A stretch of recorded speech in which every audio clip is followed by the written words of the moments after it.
What's up YouTube? I am back today with Tyler's first place Labyrinth deck profile that you played at a winner box last week that we went to. What were your matchups? So round 1 was against Branded, round 2 was against Branded Gimmick Puppet Lock, round 3 was against Evil Twin Runic Sprite, and my one loss was against YUGIOH. It's a new deck I've gone against, so still learning the interactions. But I'll start with the main deck first. So in the main, we're playing 3 Ariana, 2 Lady, and 1 Lovely. Standard ratio, obviously this recycles all of your traps. This can set a trap directly from the deck when you activate one, and this just adds any missing piece for full combo. And it's also the best starter.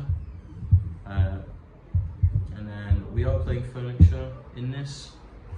So we are playing 3 Stovey, 2 Chandelier, and 1 Coup Clock.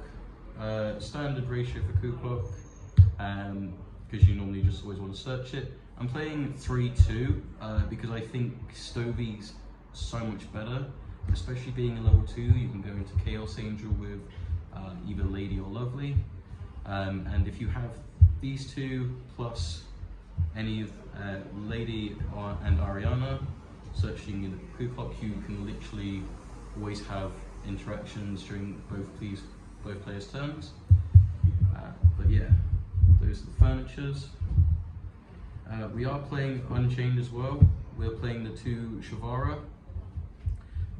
This card is stupid for being a common as well, because we always have 1 set and we always have 1 fiend, so you can literally just always get a free summon from this. And a lot of the Unchained links really help the deck push even further, especially the link for Abomination, and the trap also helps as well with removal to trigger Lady and Lovely and all your furniture. We're playing 2 Fenrir. Card's cracked and it comes up in certain scenarios, and it's just a good creature to end on just because of the vanish. For spells, we're playing 1 field spell. Rarely ever see it, but it is always helpful just to have it. If you don't think it's going to be a major input, it's always just a free card to side out. We are playing 3 Prosp, pretty obvious why we're playing it, just adds so much consistency. For traps, we're playing the 3 Big and 2 Welcome.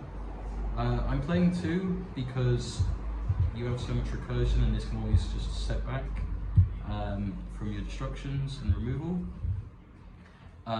And Big, I think you need 3 just because of its vanish effect is just so good, and 9 times out of 10 you normally have one of the level 8s, and it's also pretty good to bounce your own stuff back to recycle a few things.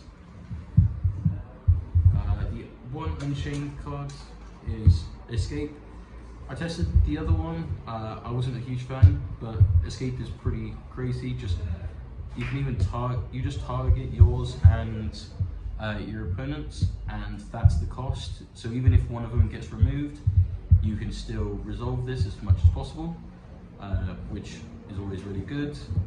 And its destruction effect, even if you just set it and destroy it with Shavara, it's always active as much as possible, and you can always reset it.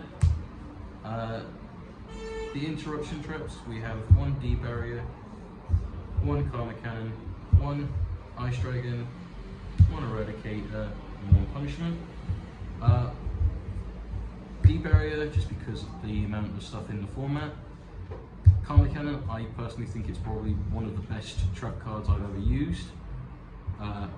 Ice Dragon Prison, ironically enough, it's probably the only way we out Dragoon, as long as they don't have the other Albion fusion, but it is also just a crazy interruption and removal.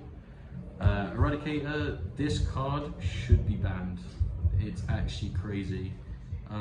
It's searchable, you can activate it during turn 1, and it's, especially against Altergeist and stuff like that, especially with their new support, you call traps and essentially that's game.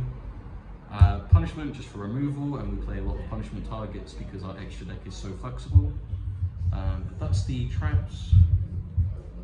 For hand trap ratios, we play 3 Ash, 3 Nib, and 3 Imperm. Originally, my plan was to play Ultimate Slayers over these because of some of the targets we can run in our extra deck. But during the tournament, I didn't unfortunately have them. I did play them today. It was very mixed. I seemed to open them a lot more. But Nib didn't come up huge. It came up in my last matchup, which helped. But Rescue Reach has too much recursion as it is, so it doesn't do a massive amount. Imperm, you can always reset it, and Ash is probably mandatory right now. But yeah, that's the main deck. Like I said, I would only change the Nibs for Ultimate Slayers, but Ultimate Slayers definitely is a very slow card, so it's very finicky, and I'm still in testing with it. For extra deck, 1 Link Rebo for Ibli. This originally was meant to be the new Guardian Chimera, but again, I was unlucky and my post didn't arrive in time. So we played this instead, just in case we went against Sprite. We did, but they didn't Ibli us that time. We play a couple of Nightmares, Cerberus, Phoenix, and Unicorn. They're just good to have. Because we have so many open slots, we can just play them, and we can go into this really easily with the Unchained stuff. For our targets for punishment, we have 1, 2, 3, 4, 5. We have 5 targets. You'll also notice that they are XE, Synchro, Link, and Fusion. That obviously I planned my deck around having Ultimate Slayers, but they are just generically good, so just a Monster Negate as well, especially with 26. An easy return to your hand. Persepolis is actually funny because it's so bad in the format, but it's just good for simply sending this just to get you a draw, which makes it a really good punishment target because of the 35 attack. You can just send the Garura just to get you an extra draw, and obviously Entis.